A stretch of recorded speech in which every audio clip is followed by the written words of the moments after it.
मोदी कई बार कह चुके हैं कि हम 5 सालों का नहीं 5 दशकों का सोचकर प्लान तैयार है। नमस्कार, स्वदेश न्यूज के खास कार्यक्रम जनता मांगे जवाब में आप सभी का स्वागत है। मैं हूं आपके साथ राखी। पीएम मोदी ने अपने तीसरे कार्यकाल में भारत को तीसरी सबसे बड़ी आर्थिक शक्ति बनाने की गारंटी दी है। प्रधानमंत्री नरेंद्र मोदी आज उत्तराखंड के रुद्रपुर दौरे पर थे। वहां उन्होंने उत्तराखंड के विकास की बात तो की ही, देश में आगामी समय में 3 चीजों पर खासा जोर दिया। पीएम मोदी ने कहा, आपकी तपस्या को बेकार नहीं जाने दूंगा। मोदी की गारंटी यानी पूरा होने की गारंटी है। तीसरे कार्यकाल में भ्रष्टाचार पर कड़ा प्रहार और तेज होगा। 5 साल ऐतिहासिक होंगे, कड़े फैसले लिए जाएंगे। इन बातों के साथ अब बड़ा सवाल, क्या तीसरा कार्यकाल सच में मिलने जा रहा है? जो पीएम मोदी कह रहे हैं कि क्या उसमें जनता साथ मिलेगा उनको? इसी पर चर्चा को आगे बढ़ाएंगे। उससे पहले देखिए यह खास रिपोर्ट। मोदी तो कहता है ये 10 साल में जो विकास हुआ है ना, वो तो सिर्फ ट्रेलर है, ट्रेलर।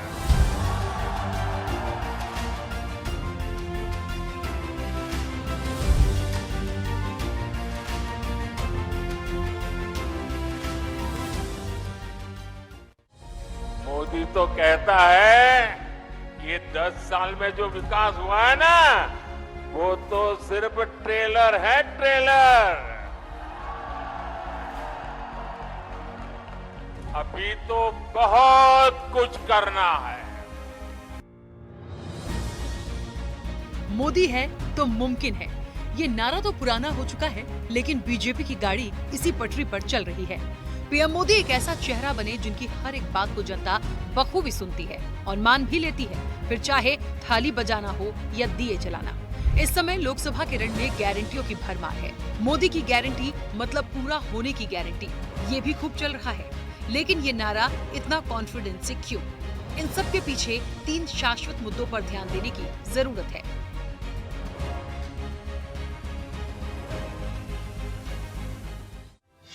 जम्मू कश्मीर से आर्टिकल 370 हटाना, अंग्रेजों की दंड संहिता हटाकर न्याय संहिता लाना, 3 तलाक कानून, नारी शक्ति वंदना अधिनियम, paper leak cheating bill, data protection bill, 60 से अधिक गैर जरूरी कानूनों को हटाने, यूनिफॉर्म सिविल कोड लागू करना।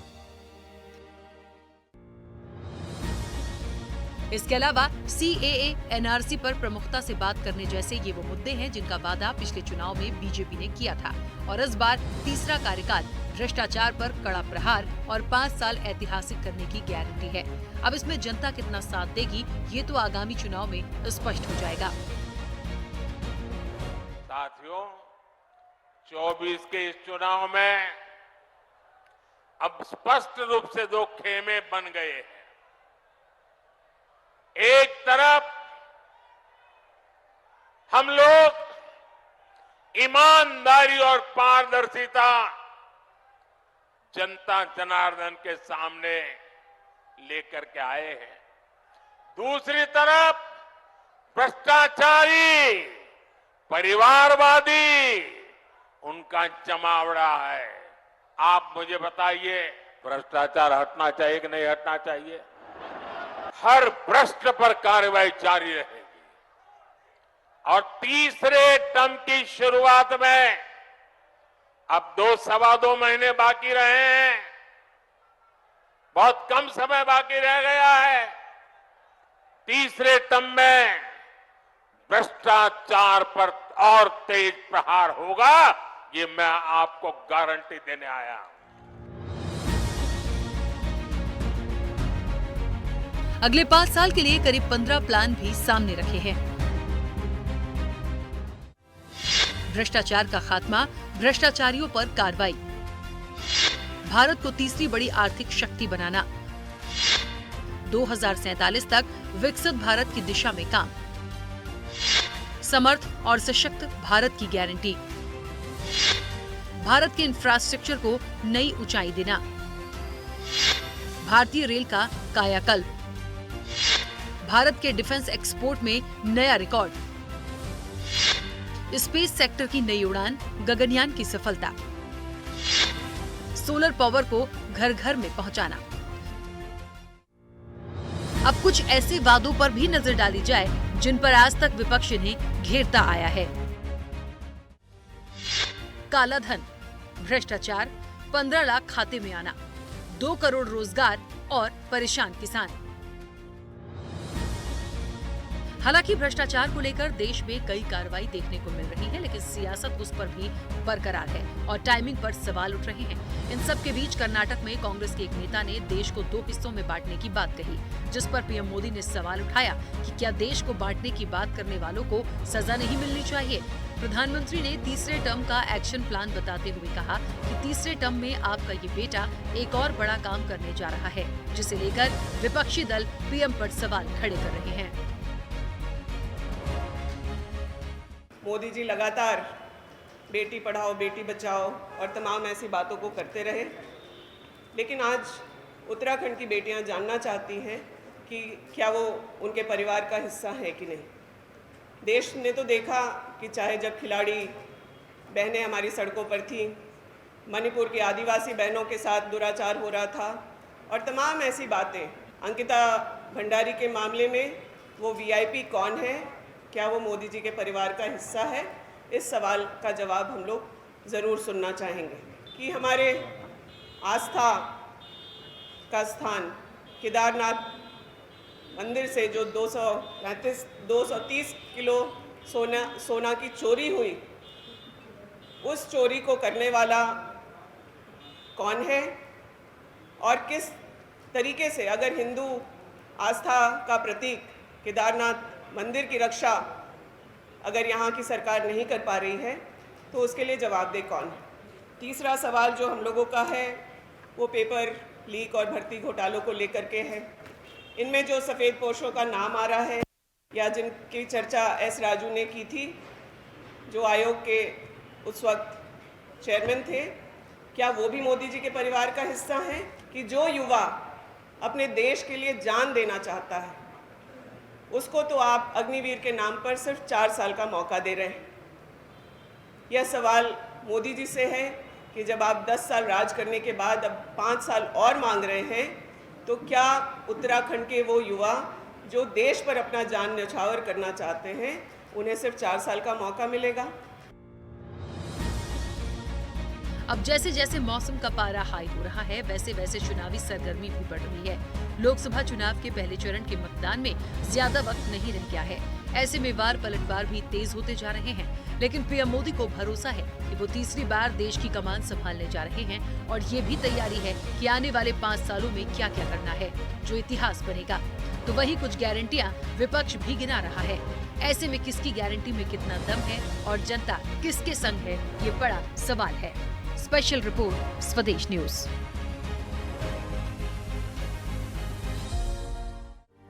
मोदी तो कहता है ये 10 साल में जो विकास हुआ है ना, वो तो सिर्फ ट्रेलर है, ट्रेलर।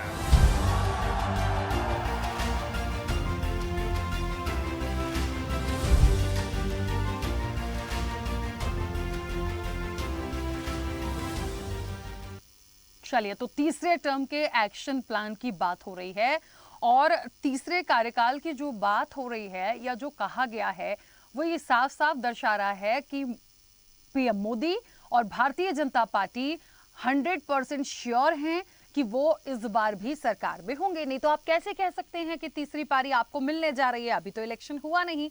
तो ये कहीं ना कहीं दर्शाता है कि आप अभी से उस चीज को एक्सेप्ट करके आगे का प्लान बता रहे हैं। अच्छी बात है, ये कॉन्फिडेंस होना भी चाहिए, लेकिन मुझे लगता है इतनी जल्दबाजी भी नहीं होना चाहिए। खैर, इससे इतर आज हम अपनी रिपोर्ट में कुछ ऐसे पॉइंट्स भी लाए थे जिनको लेकर विपक्ष हमेशा सवाल उठाता है, तो जवाब आपको उन चीजों का भी देना पड़ेगा, क्योंकि जब बात निकलती है तो पीछे से जब शुरू होता है, हम इतिहास में चले जाते हैं, पुराने मुद्दों में चले जाते हैं, पुराने नारों में चले जाते हैं, तो मुझे लगता है मुद्दों की भी बात होगी और उन्हीं चीजों पर आज इस चर्चा को भी मैं आगे बढ़ाऊंगी। हमारे साथ तमाम मेहमान जुड़े हैं।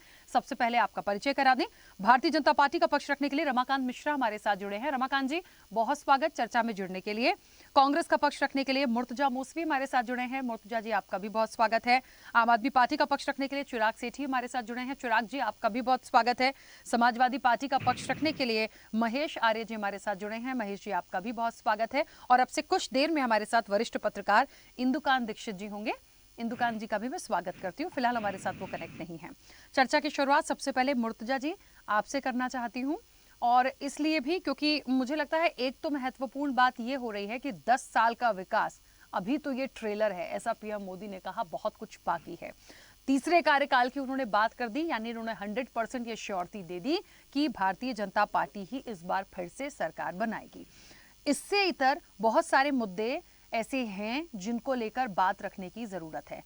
कांग्रेस इन तमाम स्टेटमेंट्स को, इन बातों को किस तरह से लेती है और वाकई में क्या कोई एक्शन प्लान, इनका तो तीसरे टर्म का प्लान है, क्या कांग्रेस का एक एक्शन प्लान ऐसा है अपने गठबंधन के साथ जो इस वक्त पे भी एक बड़ी काट भारतीय जनता पार्टी की कर पाए? देखिए, एक बात यह है कि ब्लैक मनी का जहां तक सवाल था, ब्लैक मनी जो है इलेक्ट्रोल बॉन्ड के थ्रू जो है बीजेपी के अकाउंट में आ चुकी है और 15 लाख आपके हमारे सभी के अकाउंट में आ चुके हैं। ये भी आप देखिएगा 2014 में 15 लाख लेके आ रहे थे और 2 करोड़ नौकरियां दे चुके हैं ये लोग। अरे किस उसके ऊपर ये इलेक्शन लड़ेंगे? इनको थोड़ा ख्याल आना चाहिए। 2014 का मैनिफेस्टो अगर आप उठा करके देखेंगे तो बीजेपी के मैनिफेस्टो में अटल बिहारी वाजपेयी जी की फोटो थी, एल.के. अडवाणी जी की फोटो थी, राजनाथ सिंह जी की फोटो थी, मुरली मनोहर जी की फोटो थी। 2019 आते आते खाली मोदी जी की फोटो रह गई। वो 4 फोटो उनके मैनिफेस्टो से चले गए। अब मोदी जी की गारंटी 2024 में फिर वो देने जा रहे हैं। ये एक्सपायरी डेट का प्रोडक्ट अब भारत में नहीं चलेगा। मैं आपसे कहने जा रहा हूँ 100 से अंदर ये सीट ला रहे हैं, 100 भी पार नहीं करेंगे। अच्छा मुर्तजा जी, ये बात अभी 2-3 दिन पहले भी चली थी। राहुल गांधी कह रहे थे बिना ईवीएम हो जाए, तमाम चीजें हो जाए तो 180 से ऊपर नहीं जाएंगे। आप 100 कह रहे हैं। मुझे लगता है ठीक है, हो सकता है आपका आकलन, मैं सवाल व्यक्तिगत रूप से नहीं उठाऊंगी, पर 100 बहुत कम हो जाता है। 543 में से वो 400 पार की बात कर रहे हैं और आप कह रहे हो कि 100 भी नहीं आएंगी, तो ये थोड़ी अतिशयोक्ति सी है सर। नहीं सर, मैं राखी जी आपसे एक ही चीज कहूंगा कि आज जो लोग हैं फार्मर्स चले गए, अग्निवीर युवाओं को खत्म कर दिया है पूरी तरीके से। जो आर्मी के एस्पिरेंट थे, तो आर्मी की जॉब के लिए अपने आप को 5 साल ट्रेनिंग लेकर के ठहरे थे, उनको भी ला करके ये खत्म कर दिए हैं। 2 करोड़ जॉब देने की जो बात की थी वो खत्म हो गई है, उसके ताल्लुक से तो बात ही नहीं करते।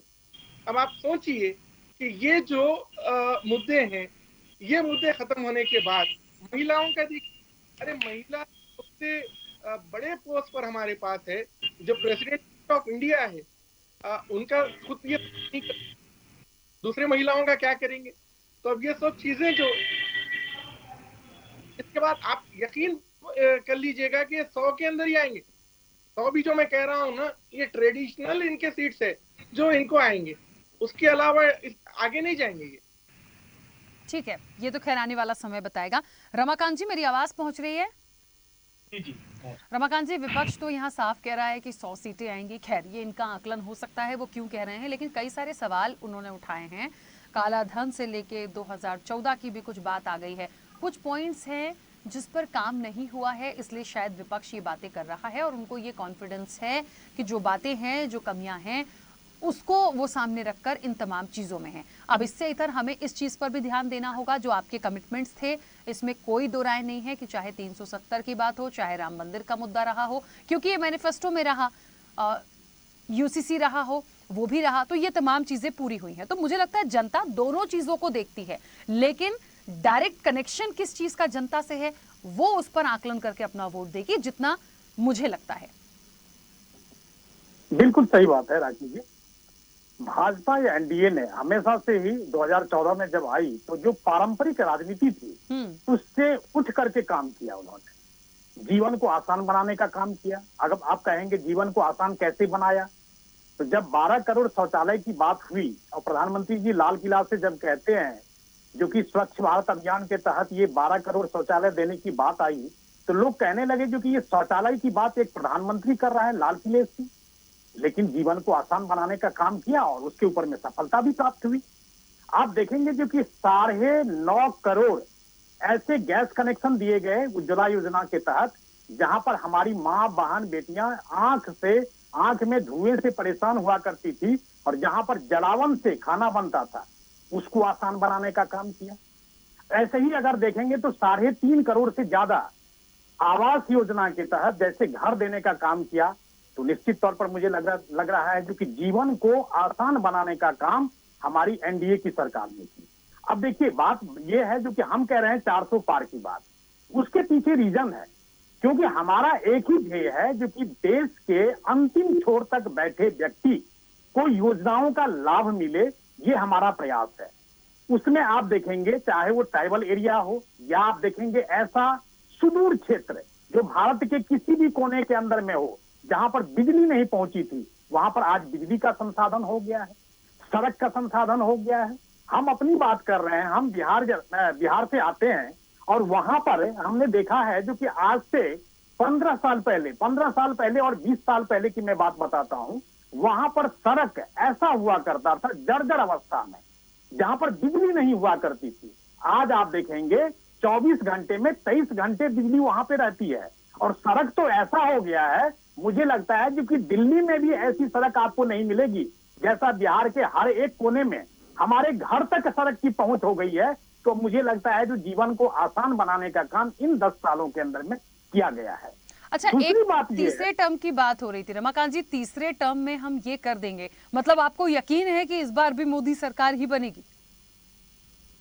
राखी जी, मैं आपको विश्वास के साथ कह सकता हूं जो कि जिस तरह से जनता 2014-2019 में आशीर्वाद देने का काम किया, 2024 में मैं आपके चैनल पर जब रिजल्ट आएगा 4 जून को, आपके चैनल पर स्पेशली मैं फोन करके मैं बैठूंगा और कहूंगा जो कि आप मुझे 10 मिनट का समय दीजिए और मैं आपको लिखित दे करके जाता हूं। हमारे कांग्रेस के मित्र अभी कह रहे थे 100 से कम, मुझे लगता है आईना दिखाने का काम ममता बनर्जी जी ने क्या किया है, 300 में से 40 का आईना दिखाया है इनको। 2004 के अंदर में, मैं कह रहा हूं 2004 के अंदर में 206 सीट कांग्रेस लाई थी। अब वही चीज 2014 में आप देखेंगे तो 44 सीट और 2019 के अंदर में 52 सीट। कांग्रेस को आईना दिखाने का काम इन्हीं के जो कांग्रेस के अंदर से निकल करके गए हैं, चाहे वो टीएमसी हो चाहे एनसीपी हो, किसी ने भी हमने देखा है जो कि कांग्रेस को आईना दिखाने का काम इन्होंने ही किया है। हम तो आईना दिखाते ही रहते हैं, लेकिन साथ के साथ इन लोगों ने भी आईना दिखाया है। तो 100 से कम की अगर बात कर रहे हैं तो मुझे लगता है जो कि यहाँ पर जो बैठे प्रवक्ता हैं और नेता हैं, मुझे लगता है उनको थोड़ा सा और विश्लेषण करके आना चाहिए। और जहां तक बात है, 2-4 पॉइंट इन्होंने उठाया है जो कि भ्रष्टाचार हो, चाहे आप देखेंगे रोजगार की बात हो। देखिए, हमारी प्राथमिकता निश्चित तौर पर, जैसे हमने कहा 4 वर्ग हैं, इन्होंने तो जातियों में बांटने का काम किया, लेकिन हमारे पास केवल 4 जाति है। वो नारी शक्ति है, युवा है, किसान है और निश्चित तौर पर आप देखेंगे जो कि इन सब के लिए जैसे हमारा काम आगे बढ़ रहा है, निश्चित तौर पर पारंपरिक राजनीति से उठ करके हम आगे भी ऐसे ही काम करते रहेंगे। 2024 में आशा है जनता हमें आशीर्वाद देकर के पुनः भेजेगी, ऐसी अपेक्षा है और ऐसी आशा है। चलिए, चिराग जी आवाज पहुंच रही है? हाँ चिराग जी, मुझे ऐसा लगता है 10 साल का जो विकास पीएम मोदी कह रहे हैं, हमने जो विकास किया 10 साल में वो एक ट्रेलर था, और अब जो तीसरा कार्यकाल उनका होगा, क्योंकि श्योरिटी उन्होंने भी दे दी, उनकी बातों में साफ झलका, और वही श्योरिटी रमाकांत जी ने भी दे दी। मतलब पूरा कॉन्फिडेंस के साथ है कि इस बार भी मोदी सरकार बनने जा रही है। खैर, जनता का, मैं ये कहती हूँ जनता का निर्णय होगा। जब तक 4 जून नहीं आएगा मैं नहीं कहूंगी कि किसकी सरकार बनती किसकी नहीं, लेकिन हाँ मुद्दों पे जरूर बात करूंगी। आज विपक्ष के पास कई सारी चीजें हैं, होनी भी चाहिए, लेकिन कहां पर ऐसी कमी लगती है कि प्रॉपर, मतलब कहते हैं ना कि पीएम मोदी यदि कुछ कह रहे हैं उसका एक अलग इंपैक्ट पड़ता है। विपक्ष की जो चीजें हैं, जो मुद्दे हैं, जो बातें हैं, उसको पता नहीं, उसको बीजेपी खेल कर ले जाती है। तो या तो उनकी काट करने की क्षमता बहुत अच्छी है, कुछ तो है, कुछ तो है। मोदी ने बोला ये तो ट्रेलर है, मैं कहता हूं अगर ऐसा ट्रेलर है तो ये फिल्म तो क्या करेगी। आपको कुछ नंबर्स मैं भी देता हूं। नंबर्स क्या है, 2022 तक $5 ट्रिलियन की इकोनॉमी होनी थी। आज हम प्रति व्यक्ति आय में ब्राजील से भी पीछे चले जाते हैं। 2022 में हर 100 में 1 आदमी ऐसा था, 3 आदमी ऐसे हैं जिनके पास लाइफ इंश्योरेंस है और 1 आदमी ऐसा है जिसके पास हेल्थ इंश्योरेंस है, वो भी छोड़ देते हैं। जन धन अकाउंट की बात करते हैं तो 20% जन धन अकाउंट जो है वो डोरमेंट पड़े हैं, चलिए वो भी छोड़ दीजिए। किसानों की आय दुगनी होनी थी, वो भी छोड़ दीजिए, वो भी मोदी जी नहीं कर पाए। ये ट्रेलर की बातें कर रहा हूं, अगर ये फिल्म बनेगी तो सोचिए क्या हालत होगी। नेशनल सर्वे जो फैमिली सर्वे क्या बोलता है कि 20% ऐसे लोग हैं गांव में जिनके घर में या तो पानी नहीं है या टॉयलेट बना नहीं है। चलिए वो भी छोड़ देते हैं। उज्ज्वला योजना में 90% लोगों ने दूसरा सिलेंडर नहीं खरीदा। जो अभी रमाकांत मिश्रा जी बोल रहे थे ना कि धुएं से ये हो रहा है वो हो रहा है, भाई साहब दूसरा सिलेंडर नहीं खरीद पा रहे। 3 सिलेंडर की एवरेज बनती है उन बेचारों की पूरे साल में जाके कहीं। चलिए वो भी छोड़ देते हैं। माल न्यूट्रिशन, चिल्ड्रन माल न्यूट्रिशन में 121 देशों में हमारा रैंक 107वें नंबर पर है। चलिए वो भी छोड़ देते हैं। कहते हैं 25 करोड़ लोग जो है वो गरीबी रेखा के ऊपर आए। तो भाई साहब 80 करोड़ लोग अनाज क्यों ले रहे हैं? क्यों वो लाइनों में लगकर आपसे अनाज मांगते हैं? क्योंकि वो अनाज खरीद नहीं पा रहे हैं। आज सुबह का मैं डेटा आपको बता रहा हूं, एक कंपनी है हायरैक, वो कह रही है 10% नौकरियों में, 8 से 10% फ्रेशर नौकरियों में गिरावट आई है। पिछले सालों में नौकरियां नहीं मिल रही हैं। 2 करोड़ नौकरी की तो बात छोड़ दीजिए, ये सरकार ने नौकरियां लेने का काम किया है। 50,000 से जो सरकारी नौकरी निकली थी यूपी में, उसके लिए 60 लाख लोगों ने अप्लाई किया, उसके बाद भी वो पेपर लीक हो गया। चलिए वो भी छोड़ देते हैं। आपका गैस का सिलेंडर 400 से बढ़कर 1100 रुपए आ गया। ये आपका ट्रेलर था। तो भाई साहब प्लीज हमें पिक्चर मत दिखाना, हम नहीं झेल पाएंगे, हम नहीं कर पाएंगे। मोदी जी ये पिक्चर मत दिखाइएगा आगे हमारे साथ क्या होने वाला है। सोनम वांगचुक एक बहुत बड़े फिलैंथ्रोपिस्ट है, एक एजुकेशनिस्ट है, वो चिल्ला कर कह रहे हैं कि चाइना ने हमारी जमीन ले ली है। पर यहां ना तो मीडिया को उसका फर्क पड़ रहा है, ना सरकार को कोई फर्क पड़ रहा है कि चाइना हमारी जमीन लेता जा रहा है। आज तो बल्कि उन्होंने कुछ नाम भी निकाले हैं ऐसे कि जिसमें 30 या 40 ऐसी जगह है जिनका उन्होंने नाम बदल दिया। और ये मैं नहीं, सोनम वांगचुक बोल रहे हैं, और ये बहुत बड़े एजुकेशनिस्ट है। 3 इडियट्स जो एक पिक्चर बनी थी उनके ऊपर बनी थी। चलिए वो भी छोड़ देते हैं।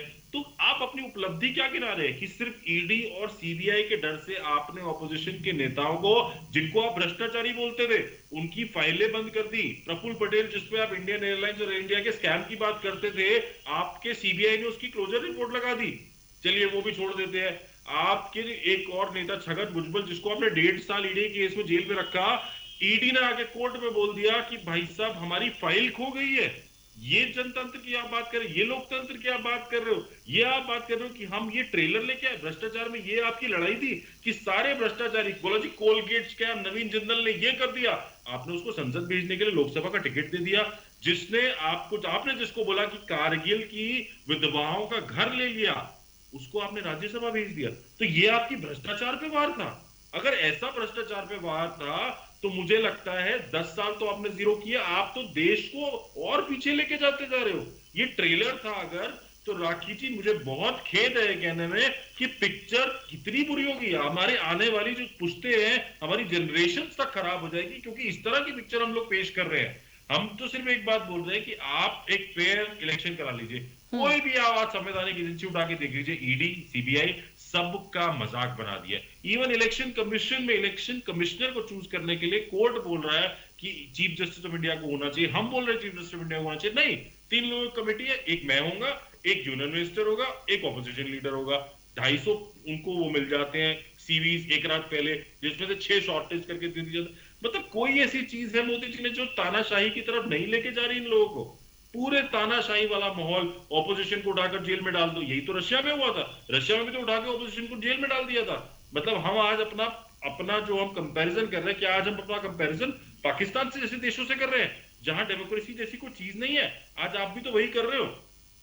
सिर्फ एजेंसीज का यूज करके, पैसे का यूज करके, सरकारें तोड़कर आप ये कह रहे हो कि हम 400 पार कर रहे हैं। अरे 400 पार कर रहे हो तो क्यों जिनको भ्रष्टाचारी बोला था, क्यों जिनको गंदी गंदी गालियां दी थी, उन्हें अपनी पार्टी में हाथ जोड़कर ले रहे हो?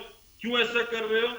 क्यों एजेंसीज का दुरुपयोग कर रहे हो? ठीक है चिराग जी, फेयर इलेक्शन होने दीजिए, पता चल जाएगा 400 सीट आती है कि 40 आती है। हमारे कांग्रेस के भाई ने तो 100 बोल दी, मैं तो कह रहा हूँ 40 पार हो जाएगा। अगर आप ये सारी चीजें बंद कर दे तो फिर पता चल जाएगा कौन कितने पानी में, कहां कितने हाथ जोड़ने पड़ते हैं, आपको वो भी दिख जाएगा। छोटी छोटी पार्टीज को तोड़ तोड़ के आप गठबंधन बनाए जा रहे हैं और बोल रहे हैं कि हमारे से इतने दल है, इतने दल है। इलेक्टोरल बोर्ड में सबसे ज्यादा चंदा चोरी तो आपने करी है, सबसे ज्यादा भ्रष्टाचारी तो वहां हुआ है। ठीक है चिराग जी, रोकूंगी, वापस आऊंगी। ठीक है महेश जी, मुझे लगता है आप भी एक गठबंधन का हिस्सा हैं। बात वहीं आ गई। देखिए 10 साल के विकास के ट्रेलर की बात हुई है, बहुत कुछ करने की बात हुई है। भारतीय जनता पार्टी अपने 2 विजन के साथ है। एक तो तीसरी सबसे बड़ी अर्थव्यवस्था बन जाएंगे, तीसरा कार्यकाल का वो दावा कर ही चुके। दावा क्या, उन्होंने तो यकीनी कर दिया, उनको श्योर है कि वो आ ही रहे हैं। और सबसे बड़ी बात 2047 की जो बात हो रही थी, एक विकसित भारत बनाने की, ये मुख्य वो पॉइंट हैं जो भारतीय जनता पार्टी जिस चीज को लेकर चल रही है। अब विपक्ष के पास, गठबंधन की मैं बात करूं, उनके पास अपने भ्रष्टाचार को लेकर जो बात है, लोकतंत्र संविधान को बचाने की जो बात है, आम आदमी पार्टी की भी 6 गारंटियां हैं, मतलब बहुत सारे ऐसे मुद्दे हैं। प्लस पीछे हम चले जाएं पिछले इलेक्शंस के पॉइंट पर, उस पर भी हम चले जाएं तो बहुत सारी चीजें हैं जिस पर काम नहीं हुआ, लेकिन उसको बहुत एक कहते हैं ना पॉइंट टू पॉइंट सटीक रखने की जरूरत है ताकि वो सीधे हिट कर जाए और कहीं ना कहीं उससे गठबंधन को फायदा मिले। क्योंकि बीजेपी ने जो कमिटमेंट किए थे अपने मैनिफेस्टो में, उसमें से वो जो पूरा करती है ना, उसको इस तरह से स्प्रेड कर देती है कि लोगों को लगता है हाँ इन्होंने कहा, इन्होंने गारंटी दी, मोदी की गारंटी मतलब पूरे होने की गारंटी। तो वो एक जो बन गई ना, एक जो क्रिएट, उसको आपको अपने मुख्य जो पॉइंट्स आपके पास हैं उससे तोड़ना होगा, तब बात बनेगी। राखी जी, आवाज आ रही है हमारी? आ रही है, बोलिए।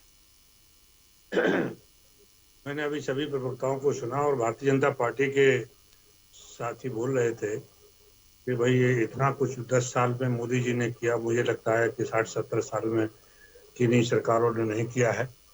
इतना देश को आगे लेके गए और मोदी जी की गारंटियां तो इतना बड़ा तकिया कलाम बन गया है, मुझे लगता है कि इनको रात भर यही बकते रहते होंगे।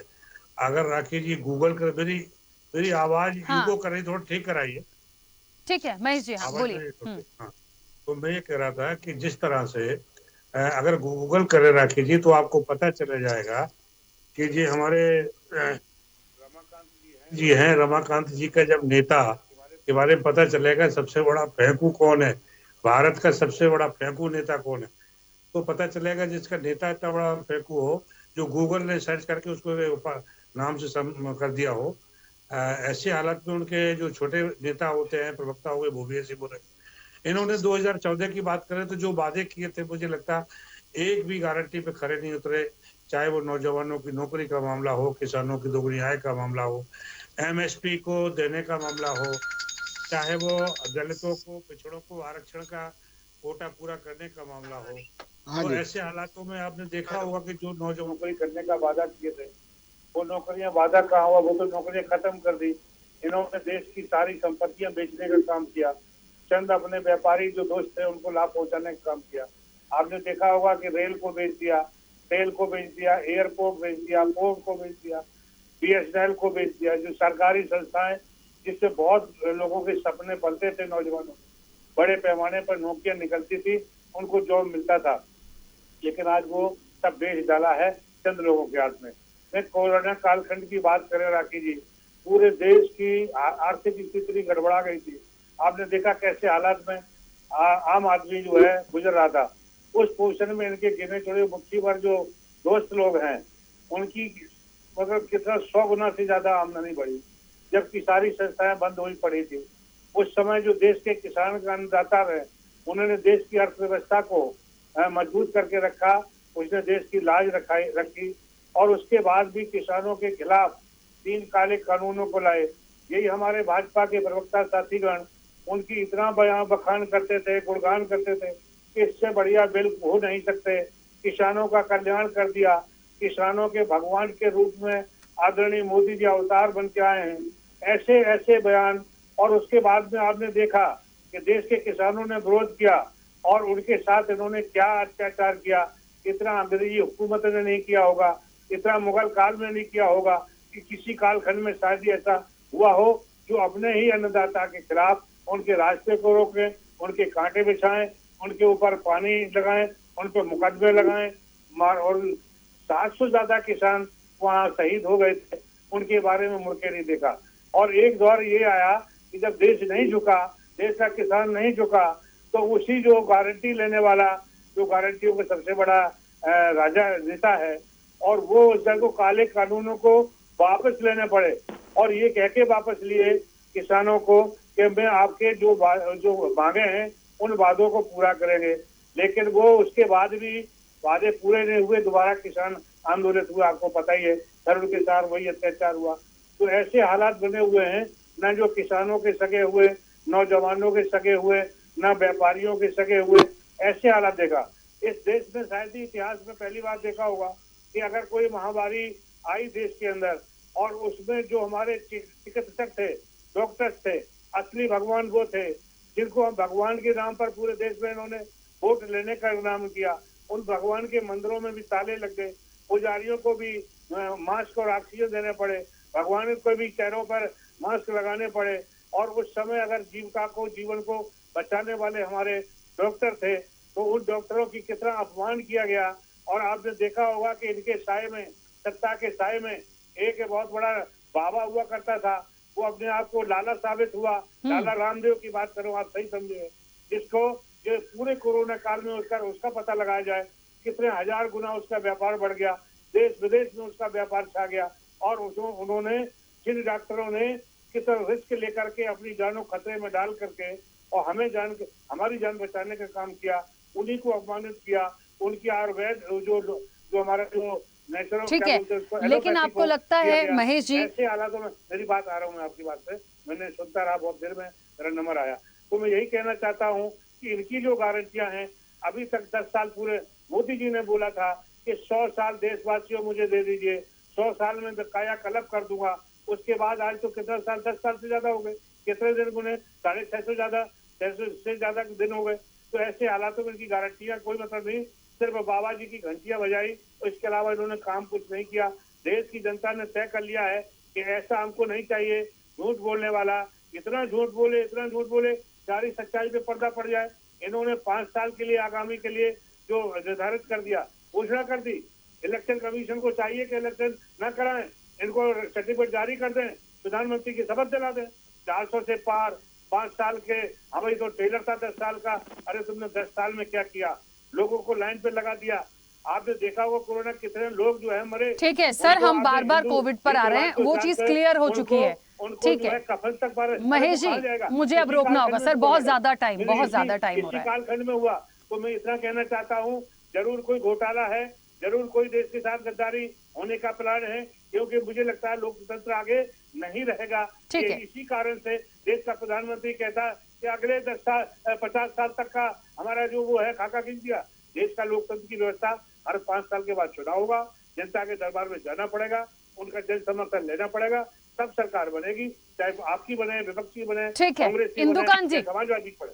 ठीक है इंदुकांत जी, मुझे ऐसा लगता है देश का चुनाव बड़ा इम्पोर्टेंट चुनाव है ये लोकसभा। इसके पहले कुछ विधानसभा भी देखे, उसमें क्या रिजल्ट आए वो भी देखे और किस तरह से आए वो भी हमने देखा। मुझे लगता है मुद्दे आजकल इलेक्शन में लगभग सब कॉमन से हो गए हैं।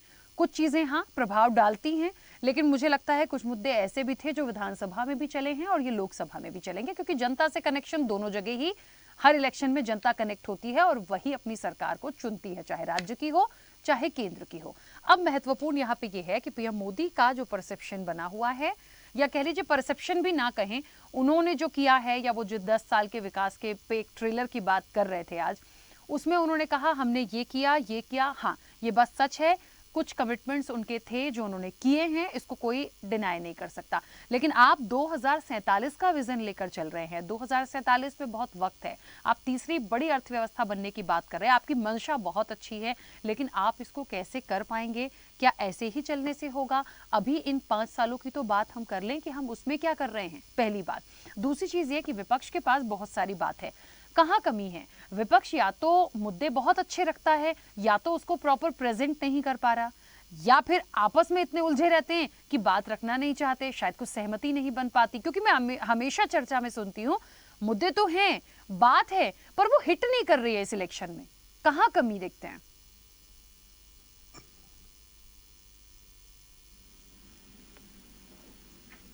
इंदुकांत जी, आवाज पहुंच रही है?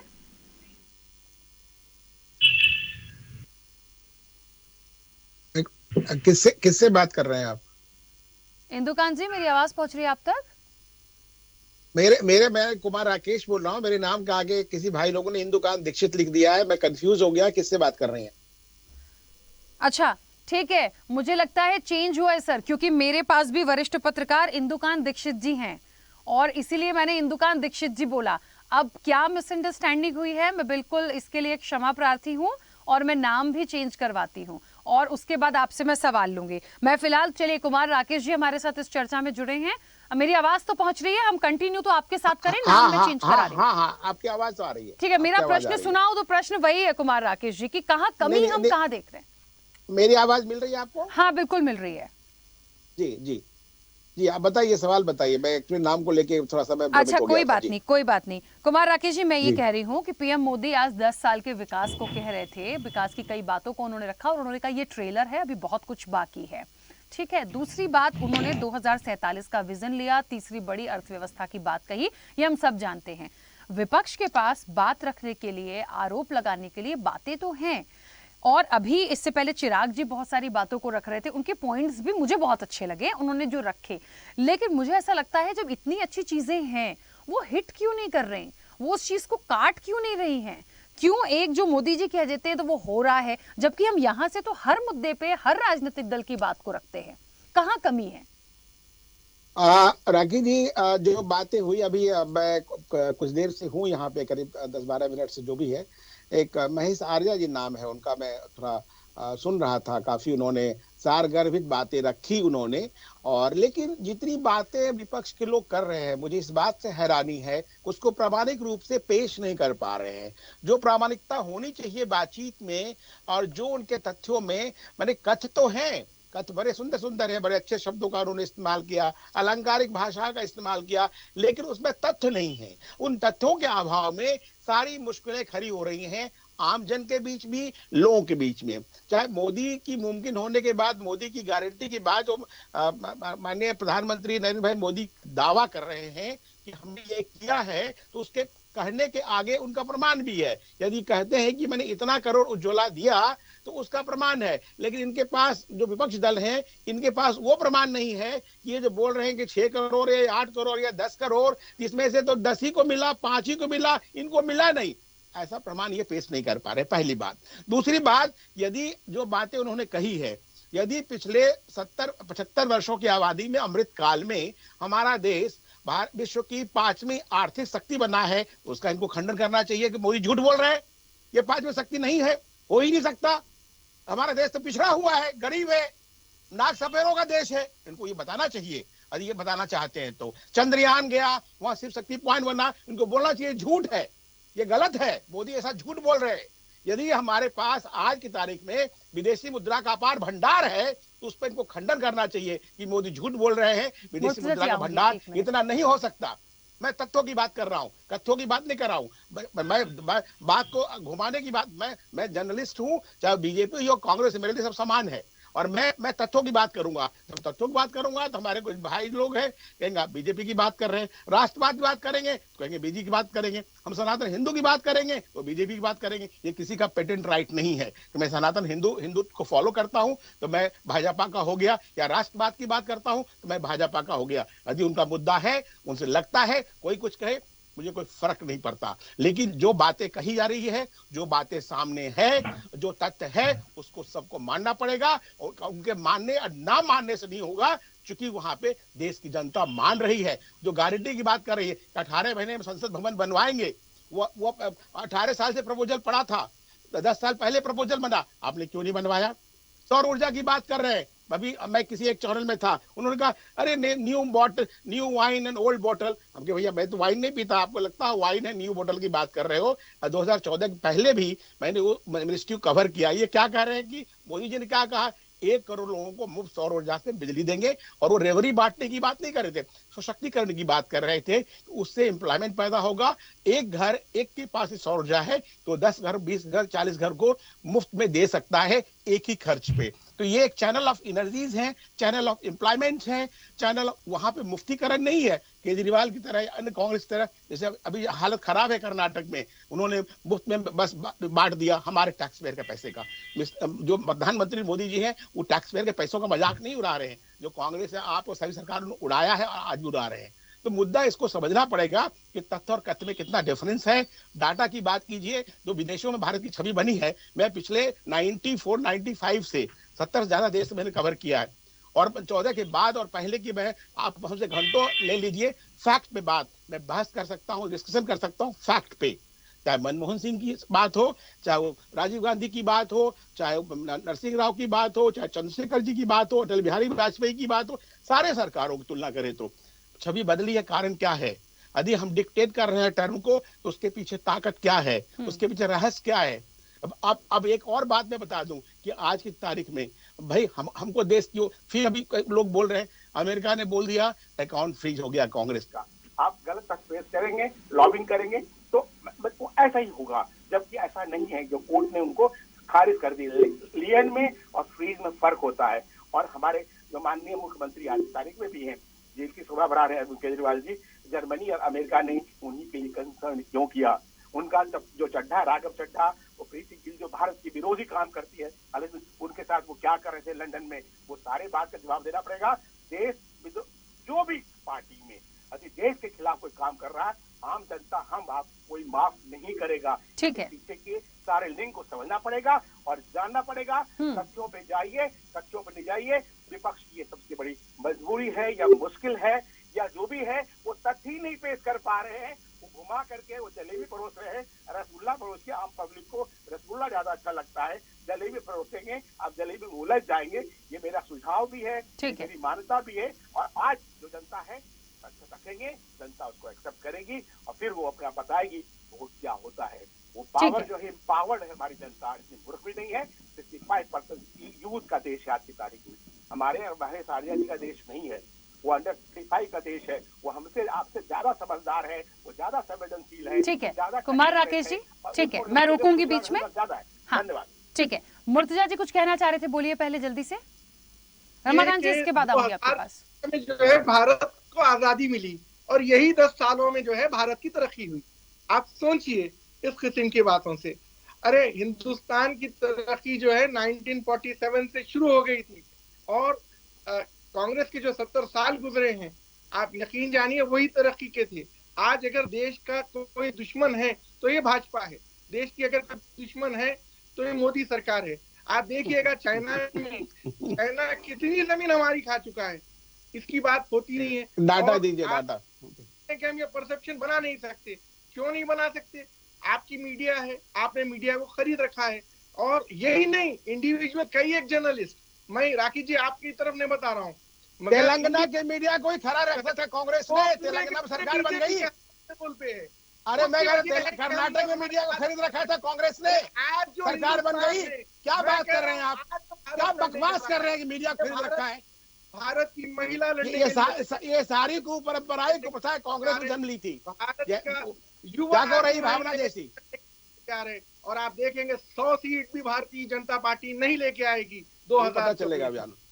आप देख लीजिएगा। मैं जो आपको बात कर रहा हूँ मैं बिल्कुल जमीनी स्तर की बात कर रहा हूँ। बिल्कुल सही बात कर रहे हैं। आप देखेंगे मैं इसलिए शांत हो गई, मैंने अभी इसलिए कुछ इंटरप्ट नहीं किया क्योंकि मुर्तजा जी ने बहुत अच्छे से पहले ही कह दिया कि मेरा इशारा राखी जी आपकी तरफ नहीं है, तो मैं इसीलिए बिल्कुल शांत बैठ गई, ना मुझ पे और ना इधर मेरे चैनल पे। हाँ, मैं इसीलिए शांत थी, वरना मैं एक भी शब्द पे बोलने नहीं देती। मैं मीडिया बिरादरी की बात कही। अब आपको हम नहीं कह रहे, मीडिया को गाली दे रहे हैं। मुर्तजा जी नहीं कह रहे, मुर्तजा जी के फादर को हम बात कर रहे थे। नहीं ठीक है, हो सकता है, हो सकता है।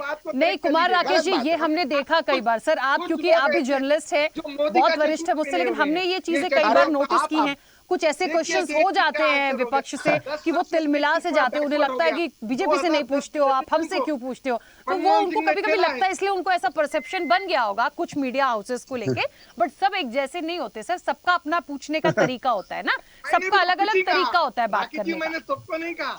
हाँ, अगली बार से नाम लीजिएगा सर, मेरे को ज्यादा अच्छा लगेगा, मतलब हम थोड़ा निश्चिंत हो जाएंगे कि कौन है। क्यों मैं उसमें पढ़ूं? ठीक है, मैं नाम लीजिए ना, वही फिर तथ्य राखी जी नाम जब जाहिर हुए तमाम चैनलों का बहिष्कार करना पड़ा अपोजिशन को। अरे भाई मैं वही कह रहा हूँ मुर्तजा जी, मैं फिर तथ्यों की बात कर रहा हूँ, तथ्यों की बात। चलिए मुद्दों पे आके बात कर लेते हैं। रमाकांत जी कुछ कहना चाह रहे हैं काफी देर से, रमाकांत जी बोलिएगा। जी राखी, देखिए यहाँ पर जो कुमार राकेश जी कह रहे थे, मैं बहुत इत्तेफाक रखता हूँ और उन्होंने बहुत अच्छी बातें कही, बिल्कुल सही बात है। की बात हो तो अच्छी रखेगी। बैठे हुए हैं यहाँ पर केवल ट्रेडिशनल बातें हो रही है, जैसे आते हैं जैसे कोई स्पीच दे करके चले जाते हैं, वही रटी रटाए बातें। अगर आपको कहा जो कि 12 करोड़ शौचालय बने, तो 12 करोड़ शौचालय का हमारे पास है, डाटा है। अगर हमने कहा जनधन योजना के अंतर्गत अगर खाता खुले तो 48.93 करोड़ ऐसे खाते मिले। लाभार्थी पीएम आवास योजना के तहत 3.45 करोड़, ये हमारे पास डाटा है। मोदी सर जी के कार्यकाल के अंदर में उज्ज्वला योजना के तहत 9.59 करोड़ घरों को एलपीजी कनेक्शन दिया गया, मेरे पास डाटा है। हाँ, लेकिन आम आदमी पार्टी कह रही थी कि वो दोबारा सिलेंडर नहीं ले पाए।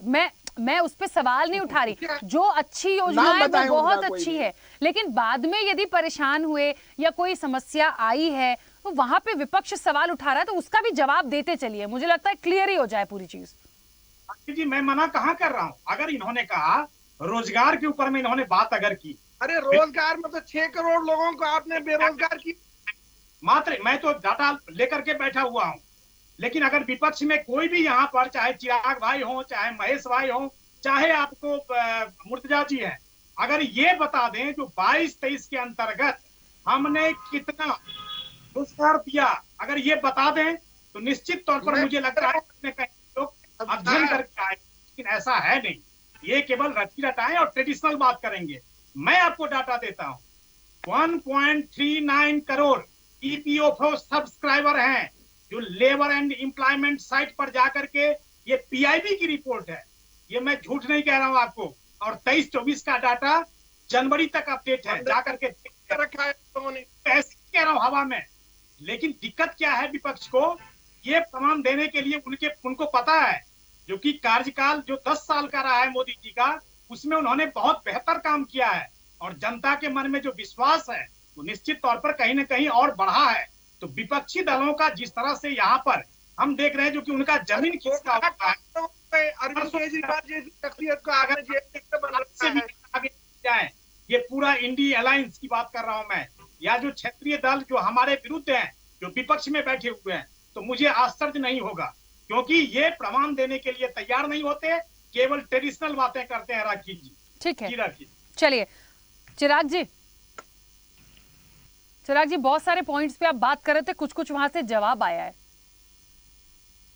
देखिए राखी जी, डेटा तो सबके पास है, डेटा तो सबने देखा था कि कहां 2 करोड़ नौकरी देने की बात हुई थी और ईपीएफ के अकाउंट कैसे खुलते हैं, जब नौकरी चेंज करते हो तो क्या होता है, उसमें बहुत सारे प्रावधान है, वो डिस्कस करेंगे, बहुत लंबा हो जाएगा। मैं तो सिंपल से एक सवाल आपसे पूछना चाह रहा हूँ। आप कह रहे हैं 25 करोड़ लोग जो है वो गरीबी रेखा के ऊपर आए, तो 80 करोड़ लोग जो हैं उन राशन क्यों ले रहे हैं आपसे? तो अगर मैं गणित भी करके देखूं तो 105 करोड़ लोग हो गए, 140 तो हमारी टोटल जनसंख्या है, उस पे 18 साल से नीचे के बच्चे भी हैं, तो कितने लोगों को, क्या आप बांग्लादेश और ये श्रीलंका के लोगों को भी लेकर आना है क्या अपनी तरफ? उनको भी आप फ्री राशन दे रहे हैं? देखिए आज हम एक बात कर रहे हैं कि आप ईडी और सीबीआई का दुरुपयोग कर चुनाव नहीं जीत सकते। आप ऑपोजिशन को, जिनको लोगों को आप गालियां देते थे, पहले बोलते थे कि ये भ्रष्ट है, आज आप उनकी फाइलें बंद कराने की बात कर रहे हो। प्रफुल्ल पटेल जिसपे आप इंडियन एयरलाइंस और एयर इंडिया के मर्जर में स्कैम का आरोप लगाते थे, आपकी सीबीआई ने उसकी क्लोजर रिपोर्ट फाइल करी। 1.5 साल आपने छगन भुजबल को जेल में रखा और आज आपकी ईडी आकर कोर्ट में बोलती है कि हमारी फाइल गुम हो गई है।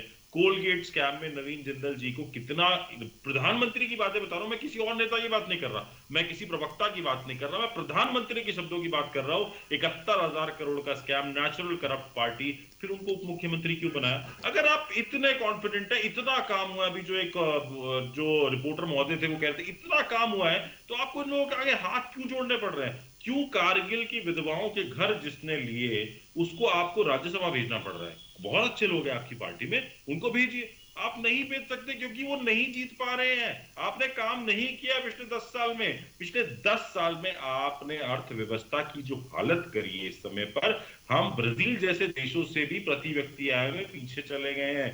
तो आप ये नहीं बोल सकते। आज एक आदमी की जेब में कितना पैसा आ रहा है वो भी इंपॉर्टेंट है।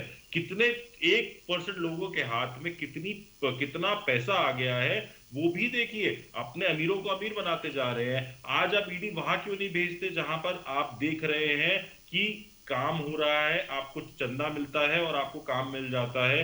वो क्यों नहीं देखते हैं? ये क्यों नहीं चेक हो रहा कि ईडी का केस होता है और वो इलेक्टोरल बॉन्ड खरीदता है? राखी जी, आपके और मेरे घर में अगर ईडी की रेड होगी ना, आप और मैं लॉयर के पास जाएंगे, हम एसबीआई की ब्रांच में खड़े होके इलेक्टोरल बॉन्ड नहीं खरीदने देंगे।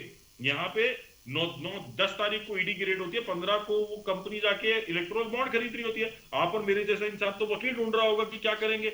ये दिखा रहा है कि आपका नहीं हो रहा, आप डरा धमका कर कुछ भी कर एजेंसीज का मिसयूज कर आप सिर्फ और सिर्फ ये चाहते हैं कि पावर को आप सेंट्रलाइज कर ले। आप किसी ना किसी तरह से वो तानाशाही जो है उसको लाकर चुनाव जीतने की बातें कर रहे हैं। मैं किसी भी बात पर बात करने को तैयार हूं। आप बता दीजिए, क्या पेट्रोल और डीजल जो उन्होंने बोला था कि रेट गिरेगा, यही प्रधानमंत्री जो बोलते थे कि अगर आपकी मुद्रा गिर रही है तो ये देश अच्छा नहीं जा रहा। आज आप देखिए, डॉलर जो है वो सबसे महंगा है, सबसे महंगा।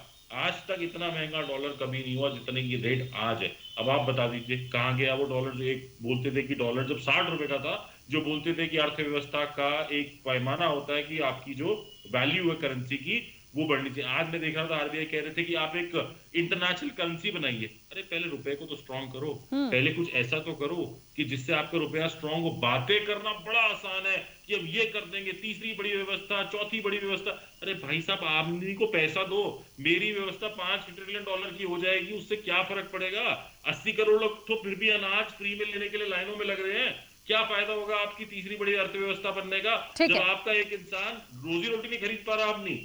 चलिए, मेरे ख्याल से कुछ जवाब देना चाह रहे थे कुमार राकेश जी, बोलिएगा। इसके बाद महेश जी जल्दी से आप बोलिएगा। चिराग जी, ये लगता है कि आपके जितने प्रवक्ता हैं इसमें अच्छा बोल लेते हैं और थोड़ा सा मीडिया वाला बैकग्राउंड उनका रहा है, तो मतलब उस चीजों को अच्छी तरह समझते हैं कि डाटा की बात करते हैं। बड़ी अच्छी बात की उन्होंने, लेकिन जो फैक्ट की बात, फिर मैं अपने बात पे आता हूँ कि तथ्य नहीं रख पाते हैं। बात तो करते हैं, चाहे इलेक्ट्रॉनिक बॉन्ड की बात करें, जिसकी बात करें। मैं इलेक्ट्रॉनिक बॉन्ड में सिर्फ एक बात करना चाहूंगा कि सभी दलों से मेरा ये है, 1995 में हवाला कांड हुआ था, उज्जैन हवाला कांड, और अटल जी सिर्फ बचे थे, ना अडवाणी बचे, ना शरद यादव, माधवराव सिंधिया, राजेश पायलट, तमाम लीडर, हर दल के लोग उसमें फंसे थे। सबके अपने अपने थे। अडवाणी जी ने कसम खाई थी, जब तक मैं निर्दोष साबित नहीं होगा संसद में नहीं जाऊंगा। ऐसा भी किया, निर्दोष साबित हुए। लेकिन मैं अटल जी की बात को कोट करना चाहूंगा। मैंने जवाब आने दीजिए, एक भी सवाल का जवाब नहीं दिया है कमलाकांत जी ने। भाई साहब, मैं कोई एक लाइन में बात समाप्त कर देता हूँ, आपस में आप लोग जवाब देते रहिएगा, बाकी जवाब जनता देगी। आना चाहिए एक्चुअली, जिससे सवाल जब विपक्ष पे हो रहे हैं, विपक्ष भी जाता है 10 साल में सरकार ने किया क्या। सर आपको मैं 10 मिनट सुना सर, तो हमको 10 सेकंड सुन लीजिए प्लीज। ठीक है, समय हो गया। ठीक है कुमार राकेश जी, जल्दी से कंप्लीट सर, आपको 10 मिनट सुना सर। आप अपनी बातें खत्म नहीं कर रहे हैं, आप तो भाजपा के प्रवक्ता, उसी में शामिल हो जाइए। अरे भाई साहब, अरे सर, आपकी अपनी व्यक्तिगत नहीं है, आप अपनी सभा को संभाल लीजिए। व्यक्तिगत इतना लंबा जो है सवाल का जवाब सीधा सरकार से सवाल राखी जी नहीं किया जाएगा, विपक्ष नहीं करेगा, पत्रकार नहीं करेगा, जनता नहीं करेगी, इससे करेंगे। अब मेरे बीच में चलिए, ऐसे नोक झोंक करेंगे और इसी के साथ समय भी हो गया। फिर इस चर्चा में हम दोबारा बैठेंगे। समय हो गया, मुझे जाना होगा। ठीक है सर, समय हो गया, मुझे रोकना होगा। आप सभी का बहुत शुक्रिया इस चर्चा में जुड़ने के लिए। विषय बड़ा है, देखिए निश्चित तौर पर, क्योंकि इलेक्शन है, महत्वपूर्ण है। जब बात आएगी, मुद्दों पर आएगी, हम डेप्थ पे जाकर बात करेंगे, डेटा पर बात करेंगे, तो समय तो लगेगा। लेकिन क्या है ना, कुछ चीजें ऐसी होती हैं जो सिर्फ एक सीधे सीधे चले जाती है। जनता समझदार है, जनता का निर्णय है, देखते हैं क्या होगा। फिलहाल चर्चा में इतना ही। बने रहिए स्वदेश न्यूज के साथ। सबसे पहले देश।